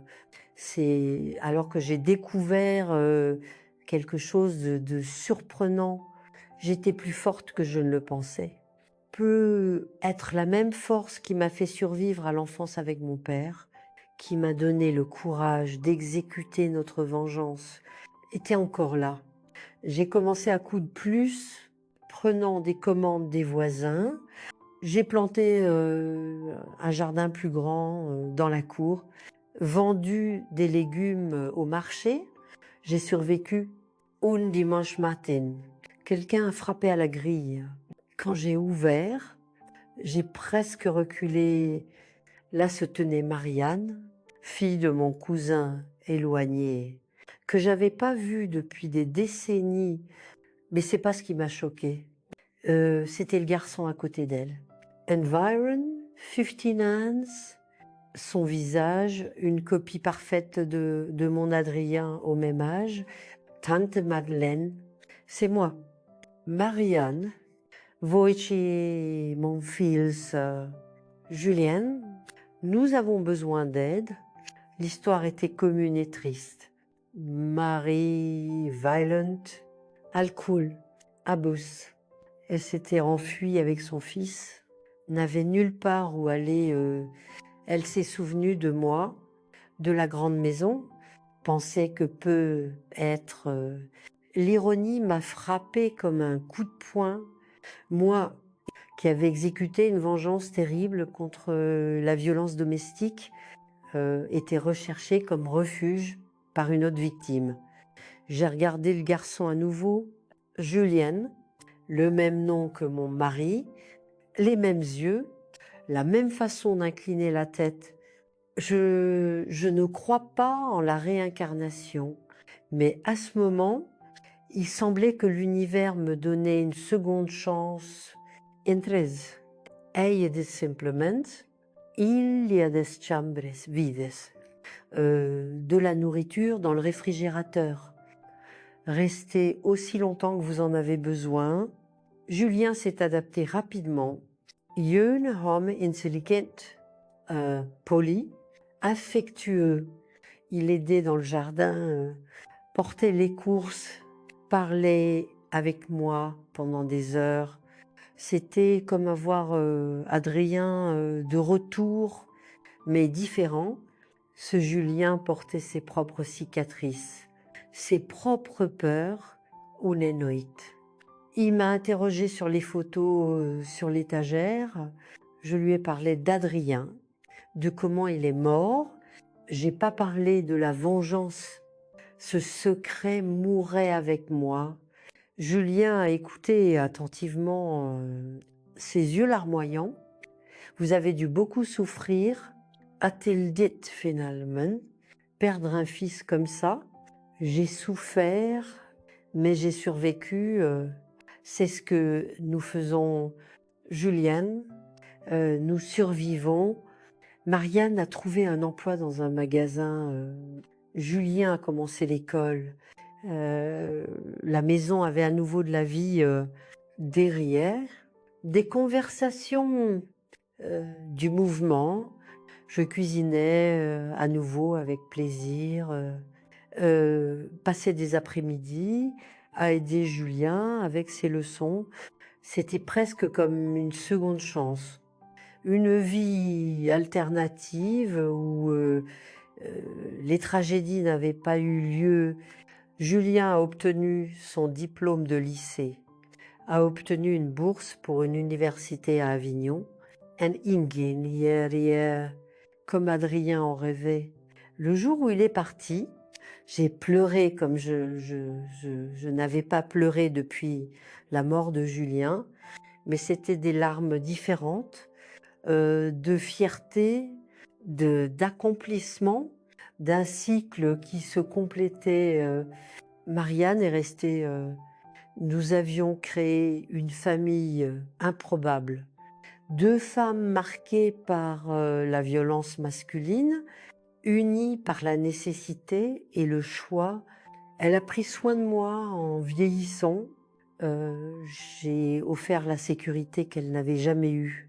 Julien a obtenu son diplôme, a trouvé un emploi dans une grande entreprise de construction, s'est marié avec une bonne femme, a eu des enfants. Il me rendait visite dès qu'il le pouvait.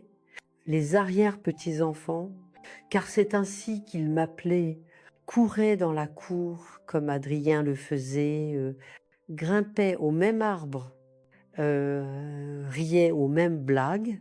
C'est lors d'une de ces visites que Julien m'a posé la question que je craignais depuis des années. Mamie, que s'est-il passé avec l'assassin d'Adrien? La justice a-t-elle été rendue?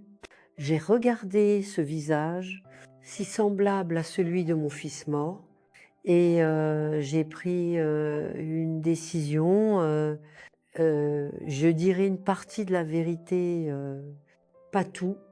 Elle a été rendue. Julien, à sa manière, mais elle a été, il est mort fou, tourmenté par le crime. Il n'a jamais eu de paix après ce qu'il a fait.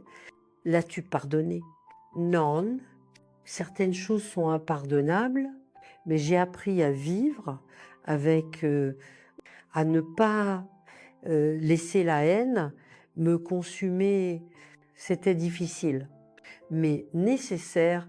Il a hoché la tête, semblant comprendre. Il n'a plus jamais abordé le sujet. La pandémie est arrivée, le monde s'est arrêté. J'étais isolée pendant des mois. Seule Marianne pouvait me rendre visite. C'était un temps de réflexion forcée, de revisiter les souvenirs, de faire la paix avec certaines décisions. Je n'ai pas regretté la vengeance. Je ne regretterai jamais. Mais j'ai compris que porter le secret seul était inutile.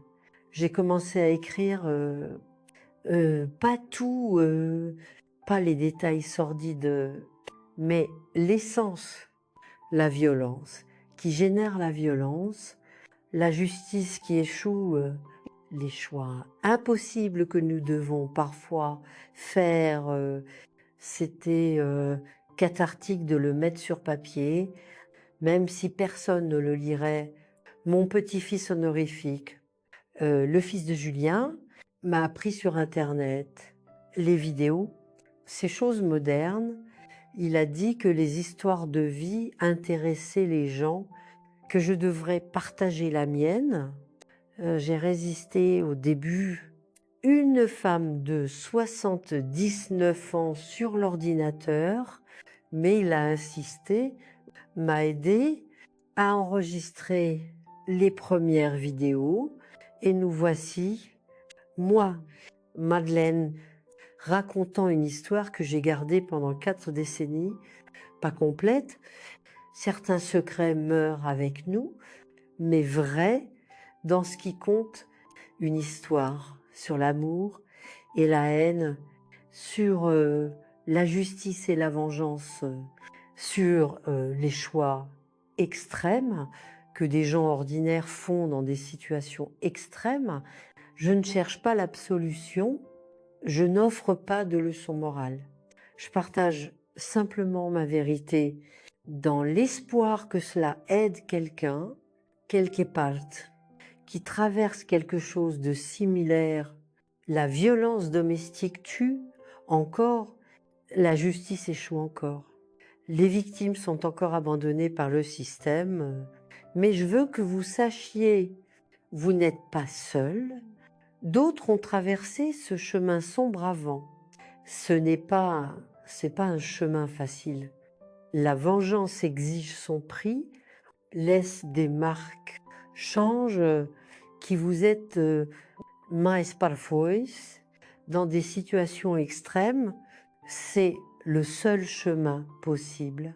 À chacun de décider si cela vaut la peine de payer ce prix. Pour moi, ciao, là, voilà, je dors paisiblement en sachant que mon père a payé jour après jour, nuit après nuit, pour le crime odieux qu'il a commis, le fantôme d'Adrien que nous avons créé cette nuit à Digne-les-Bains était son bourreau, plus efficace que n'importe quelle prison. Pour ceux qui me jugent durement, je ne vous blâme pas, Il est facile d'avoir des principes moraux élevés quand c'est pas votre enfant mort sur le sol. Il est simple de prêcher le pardon quand vous n'êtes pas celui qui a tenu le corps encore chaud, qui a vu la vie s'éteindre des yeux, que vous avez vu naître, pour ceux qui comprennent, qui reconnaissent la douleur derrière les choix. Merci. Vous savez que parfois la vie nous emmène sur des chemins que nous ne choisirions jamais volontairement, que parfois faire ce qui est juste n'est pas une option. Mon temps s'épuise, pas la vie. Apparemment, nous, femmes de la campagne, sommes dures à tuer. Mais l'énergie pour porter des secrets, pour prétendre un remords que je ne ressens pas, c'est pourquoi j'ai décidé de raconter cette histoire maintenant. Tant que je le peux encore, tant que la mémoire est encore vive. Si mon histoire vous a touché d'une manière ou d'une autre, partagez-la avec quelqu'un qui pourrait avoir besoin de l'entendre. Nous ne sommes pas ici pour glorifier la violence. Nous sommes ici pour dire que vous n'êtes pas seul, que la douleur que vous ressentez est valide, que la colère est compréhensible, que parfois, juste parfois, la justice vient par des chemins tordus. Chaque histoire est un témoignage de survie de gens qui se sont pas inclinés, qui n'ont pas accepté l'inacceptable, qui ont pris en main ce que le système leur a refusé. Nous ne sommes ni saints ni démons, nous sommes juste des humains poussés à la limite. Pour finir, je veux laisser un message pour vous qui traversez une situation similaire, qui avez peur, qui vous sentez abandonné par la justice, qui pensez à faire quelque chose de drastique. Réfléchissez bien, réfléchissez 2 fois, 3 fois, 1000 fois, car une fois fait, il n'y a pas de retour en arrière. Vous le porterez pour le reste de votre vie. Cela changera qui vous êtes. Mais après avoir tout réfléchi, vous croyez encore que c'est le seul chemin. Sachez que d'autres ont parcouru cette route avant et ont survécu. Je suis un exemple pour personne. Is this Juste Madeleine, 79 ans, qui a perdu un fils à cause de son propre père et l'a fait payer d'une manière qui, à ce jour, je me demande si c'était trop ou trop peu, qui a vécu avec ce secret pendant 43 ans et maintenant, à la fin de la ligne, a décidé qu'il devait être raconté parce que, en fin de compte, nous sommes tous humains, capables du meilleur et du pire, de l'amour le plus pur et de la haine la plus noire, de la compassion infinie et de la cruauté calculée. C'est ce qui nous définit, cette capacité aux extrêmes. J'ai vécu dans les extrêmes, aimer à l'extrême, haï à l'extrême, venger à l'extrême. Je ne le recommande à personne, mais je ne le regrette pas non plus. J'ai fait ce que je pensais nécessaire avec les outils que j'avais à l'époque. Que Dieu me juge. Les hommes n'ont plus d'importance. Merci de m'avoir écouté. Merci de ne pas juger. Ou Dieu in silence. Merci de permettre à cette vieille femme de partager le poids qu'elle a porté seule si longtemps. Maintenant, je vais me reposer. Demain, il y a un jardin à entretenir, des arrière-petits-enfants à recevoir, une vie à vivre, car, en fin de compte, c'est ce que nous faisons. Nous vivons, malgré tout, à cause de tout, nous vivons. Et Adrien, mon fils bien-aimé, où que tu sois, maman a fait ce qu'elle pensait juste. J'espère que tu comprends, j'espère que tu pardonnes. J'espère te rencontrer à nouveau quand mon heure viendra Jusque-là, j'ai Stage Madeleine Lefebvre-Vérin, 79 Islands, mère sans enfant, vengeresse à la retraite, survivante par choix et entêtement, que Dieu ait pitié de nous.